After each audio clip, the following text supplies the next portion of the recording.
Hello, parents. Welcome to the Masterful Parenting Show. I'm Ann Alvares, parent coach, school counselor, and mom of two. Do you sometimes struggle with your parenting? Do you lose patience, sometimes yell at your children, and sometimes you just don't feel peaceful as a parent? I understand completely. I have had my own parenting struggles. And during the process, I've really learned how to be a relational parent. I've learned what are my triggers from my own childhood pain. And I've learned to become more aware of what is setting me off and what I need to do to change that. I've also learned how to connect better with my kids and how to communicate in a way that touches their hearts. And this is what I can teach you, parents. I understand the struggles and I have made it through on the other side. I have a very peaceful home life now, and I have a good relationship with my children. So, parents, this show is for you. Join me every week, every Saturday, and we will go through what are the things that are going to help you on your parenting journey. Thank you for joining. Hello, parents. Today we're going to talk about punishment, why we feel the need to punish our kids, where that comes from, and what punishment actually does. So, in society, we have really been programmed to punish behavior that's bad. It is in our system. There's disciplinary actions when you're an employee. When we are growing up, we probably were punished as children, and it was an expectation of parents to punish their children when their children were not complying, not doing what they were supposed to do. And so this has caused a lot of damage. This going towards punishment as a first resort to correcting behavior. And I will explain a little bit more about that. But when our go to is punishment, then we are not developing relationship with our children. In fact, we're causing discomfort, anger, maybe even hate. Um, when children are exposed to punishment without having an opportunity to explain or to problem solve, then they don't feel validated or valued.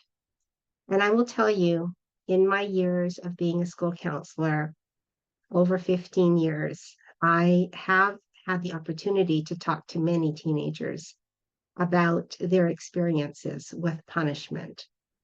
And what I learned was this: when we punish our kids don't blame us. They do not blame their parents. They blame themselves. In fact, there's an internal dialogue that happens in a child's mind, and that is, I'm bad. I'm unworthy. I'm not a good person. Um, I have no value. These are the thoughts our children have when they are being punished. And children do not blame their parents. They always internalize the messaging that it's about them. It's about what they've gone through. Now, I will tell you, I grew up with very controlling parents and parents that resorted to punishment in different forms of punishment, grounding.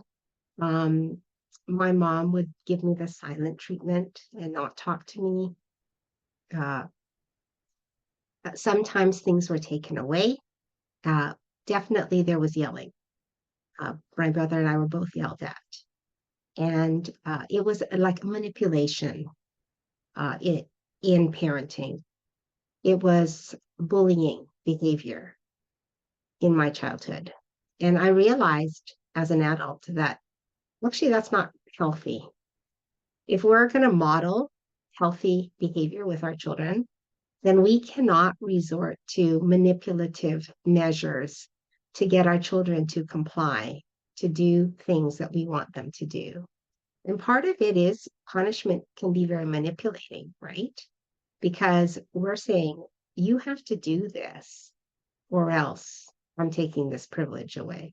You have to do this or else I'm not talking to you. And honestly, parents, that is manipulation.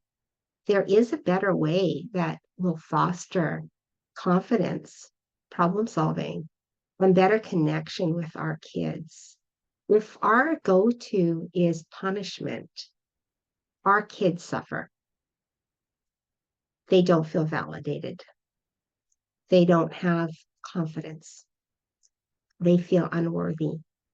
And I am speaking from my own experience, but also the hundreds of conversations I've had with teenagers when they have been going through punishment, either from the school or from their parents. We want to stop the internal dialogue because the internal dialogue is damaging.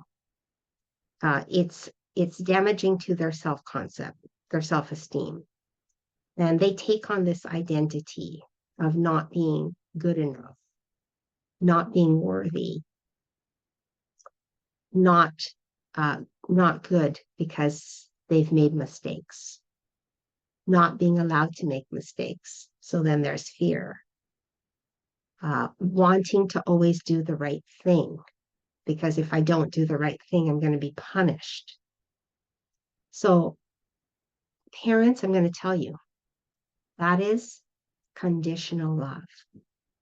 When we are using punishment in a way that manipulates our children, gets them to conform, forces them to comply, then what happens is that is conditional love. And conditional love is not healthy. Nobody wants to be conditionally loved. Everyone wants to be unconditionally loved. And it is our job as parents to love our children unconditionally and to give them that messaging. Because when we give them that messaging, then they feel safe. They feel safe to come to us when they really do have a problem.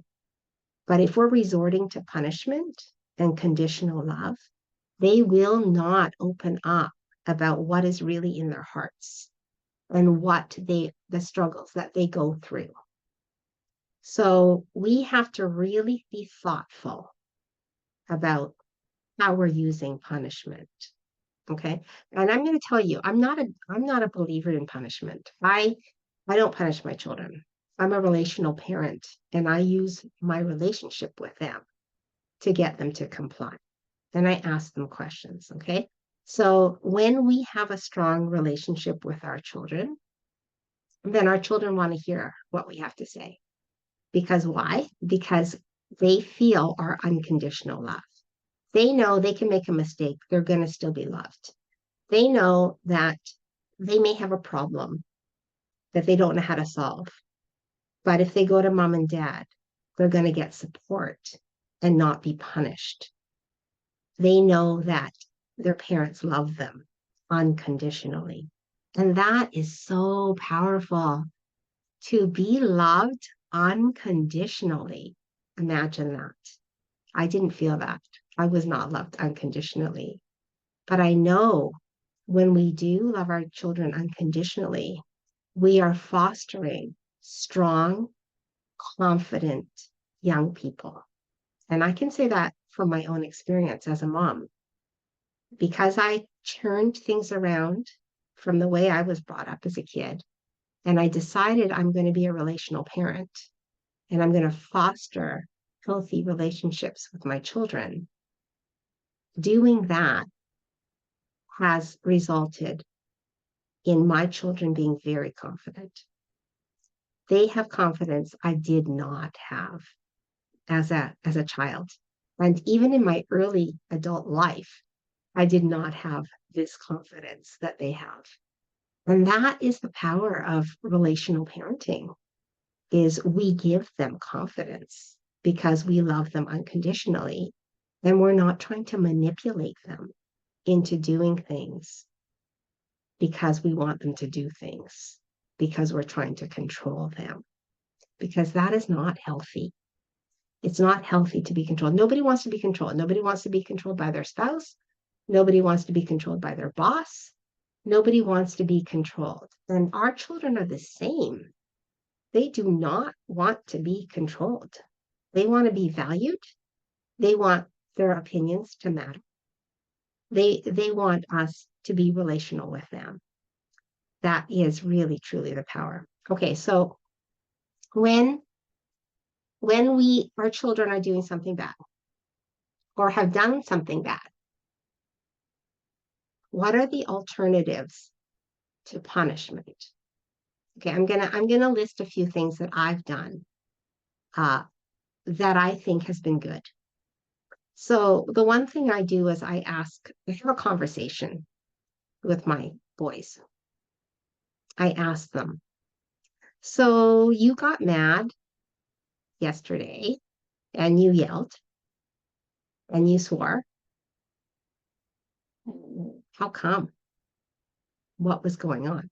Now, I am curious and I'm not personalizing behavior, right? Because I'm healed. I don't have to personalize the behavior because I'm not carrying my childhood pain anymore. I'm not taking it personally. But I'm also not confronting them when they're in their moment of anger, upset, because that's the worst time. That's the worst time to have a conversation. When we are dysregulated, that means that our emotions are heightened. We can't think logically. Our brain is in survival mode, right? The amygdala is overactive when we are in this state of emotion, crying, angry, punching things. Okay, this is not the time to confront your child. You let your child express and give them that safe space to express. Now, if they're breaking things at home, then you do have to step in and say, honey, I know you're angry. I would like you to punch this pillow, or can you go outside maybe and go for a run? Do something else that's not destructive. But I do want you to release your anger. Okay, so that's like freeing, right? They can still express how they're really feeling. Okay, so then after they've expressed their feelings and they are in regulation again, they're calm, that's when you can have the dialogue and you can say, what happened? What was going on? Why do you think you were so upset? And let them express it. So, Mom, you're always nagging me. And then we have to listen. We have to be open to listening to what our children are telling us. Because sometimes we talk too much, honestly, and we do nag them too much. And so if our child is saying something, we listen to that. Okay, so you're saying that I'm nagging you too much. I'm telling you too much about what to do and when to do your homework. And that upset you. Yeah, Mom, that upset me. Okay. So I don't want to nag you. And I apologize for that. See how impactful this conversation is? Like you're already opening doors to connection because you're saying, I'm human. I'm hearing you. I understand where you're coming from. And then you're apologizing, saying, yeah, I shouldn't have done that. So then we go into problem solving. We say, so honey, I don't want to nag you. And I guess it's my own fear. Like I'm worried that you're not going to get the homework done. So do I need to worry about that? Or will you get the homework done? And your child will say, no, you don't need to worry about it. Or your child may say, yes, you need to worry about it. And then you can say, what would be helpful? Should I just put an alarm to say you got to do your homework now? Or what would work so that I don't have to nag you? Right? These are the impactful conversations, parents. And then we don't have to resort to punishment when we have these impactful conversations. When we find out the why for the behavior, and then we empathize, and then we problem solve with our children. This is what I do with my kids so that I don't have to punish. And they listened because I'm asking their input. I'm involving them in the conversation. This builds confidence, right? My mom believes that I can handle this. My mom wants to hear what I have to say. My mom's not controlling me. This is what I'm talking about, parents. These conversations have to happen because it builds our children up.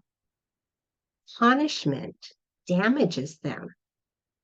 Punishment makes them feel bad about themselves. Punishment teaches them manipulation, which we don't want our kids to do in a healthy relationship, right? We want to teach them healthy ways of being. And healthy ways of being is let's talk about it. Let's figure it out. Let's find out why that happened. Let's make things better. This is what I'm talking about, parents. When we have these kinds of conversations instead of rushing to punishment, you can feel good about your parenting because you're building relationship with your children and you're fostering their self-esteem and their problem-solving skills. So we don't always have to resort to punishment. Now, in certain circumstances, if your child is being violent, hitting you, hitting a sibling, harming someone in the family, then of course you have to step in. You cannot allow anyone in the family to be mistreated, including yourself. That is not healthy, right? Our goal is healthy. We want healthy families. We want healthy kids. Okay. So if if our children's behavior is not healthy, we as parents have to step in and we intervene. We say, no one in the family is allowed to be hit. If you're angry, you can go outside. You can punch your pillow. You can go to your room until you cool down. But no one in the family is being hurt.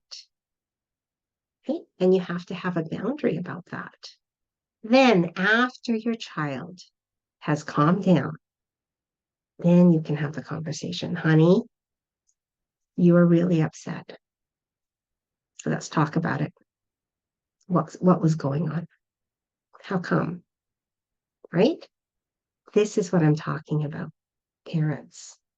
We can intervene when they're misbehaving, when they're harming someone, when they're harming themselves. We can set a boundary about it and give them alternatives of how they can express their emotions without damaging themselves or hurting someone else. And then we go into what was happening because our children need to express their feelings. Our children need to unleash what is going on with them to be healthy.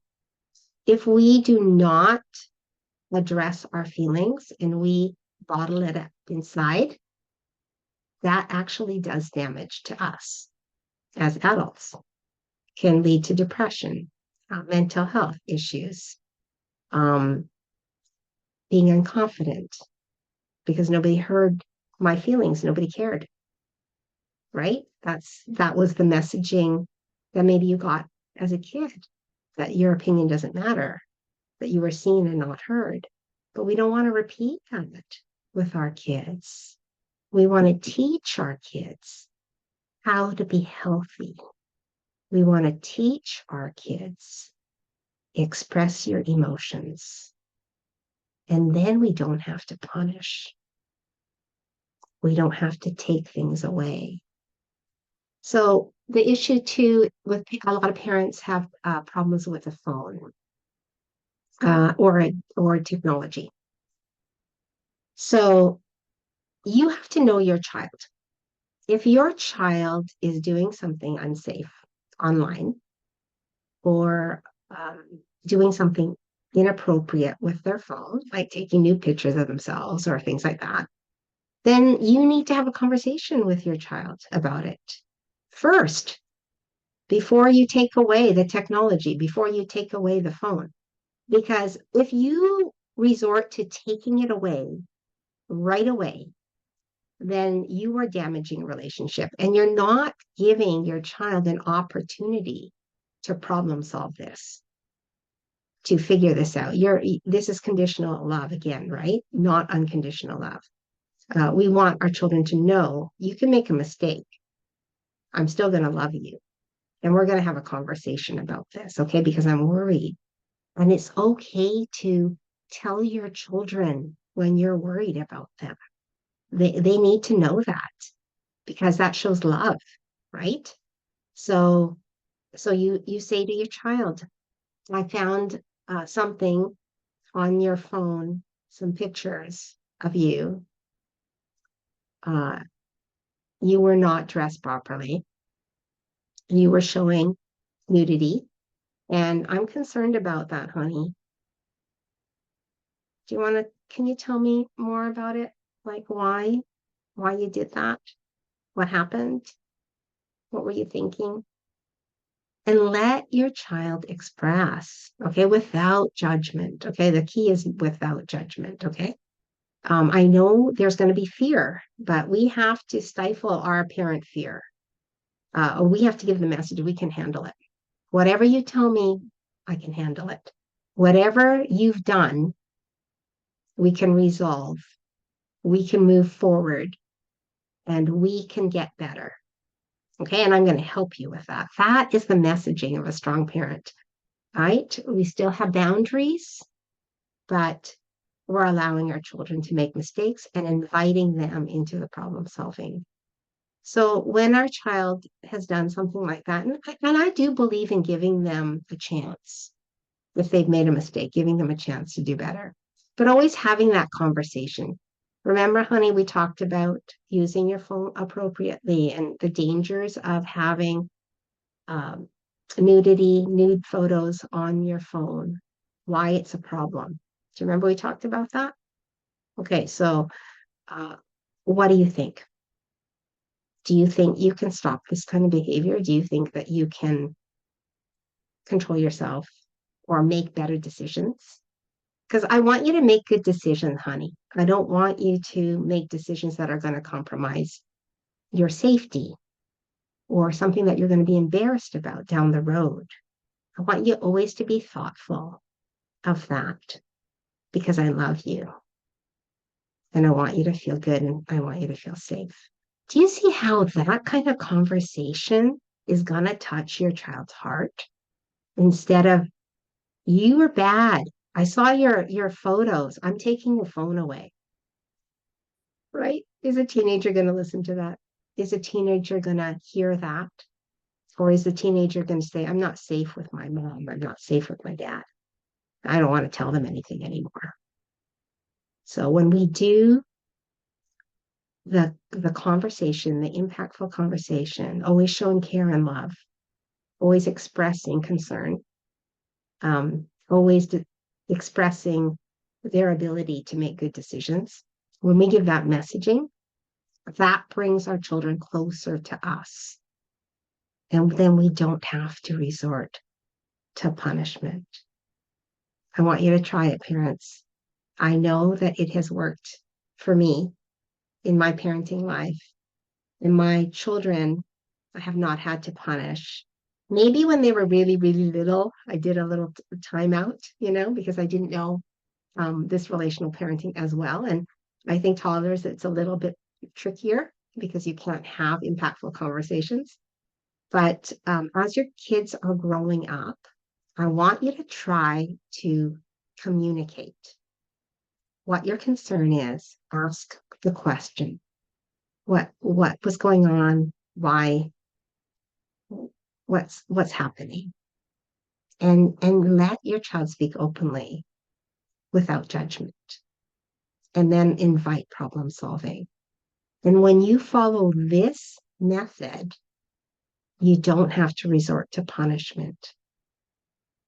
And you can feel good about your parenting, knowing that you're building your child up.